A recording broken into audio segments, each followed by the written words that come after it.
Besides the different hardware modules within the Cortex-M3 core, which are mainly used to implement the pipeline stages execution model, we have a set of antenna general-purpose registers which are shared between those modules. Those registers are acting as a container for different Cortex-M3 instructions operands, allowing fast access to this operand from CPU perspective. Those registers are as well playing a big role during an interrupt and exception context switching, and allow certain flexibilities when it comes to sharing resources between different modules within the Cortex-M3 CPU. Cortex-M3 has 16 general-purpose registers, which can be divided into two major groups. First of all, we have those three registers, R13, R14, and R15.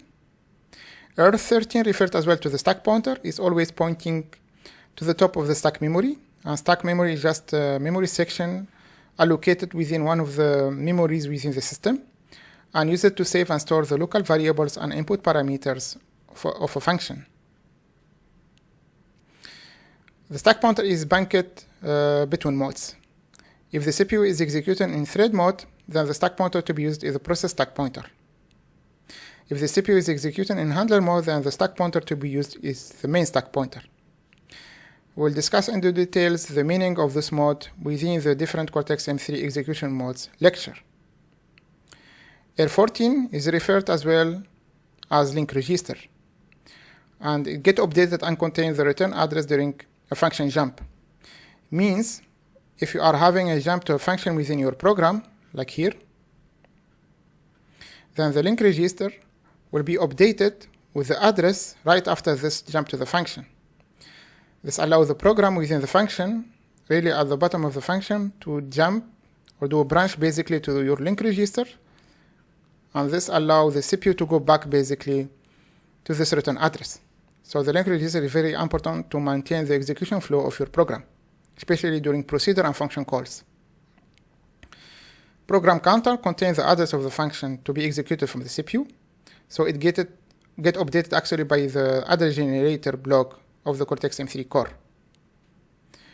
If you are having a stream of instructions, then CPU will generate, for instance, the address of this instruction. After it gets decoded, it will know if it is 16 or 32-bit, and based on this size, then it will generate the next address of the next instruction, and so on. And this is how the program counter or R15 register get updated. The other set of registers are from R0 to R12, those 13 registers, which can be divided as well into two subgroups: low registers and high registers. Low registers are the register from R0 to R7, those 8 registers, and high registers are from R8 to R12. To index those 8 registers, we need only 3 bits. But to index those 13 registers, we need 4 bits. And therefore, the 16 bits based instruction will index only those registers because it doesn't require a lot of bits to be indexed. It requires only 3 bits. As 16-bit based instruction is quite limited in terms of size, so indexing only those 8 registers will be the way to go. To index the overall register, I mean the low and high registers, then we need a 32-bit based instructions. Another important information. So besides the fact that those registers are used to maintain the execution flow of your programs, there are certain instructions within the Cortex-M3 that can use those registers as general-purpose registers, and this means we can have up overall or all those 16 registers can be used as general-purpose registers.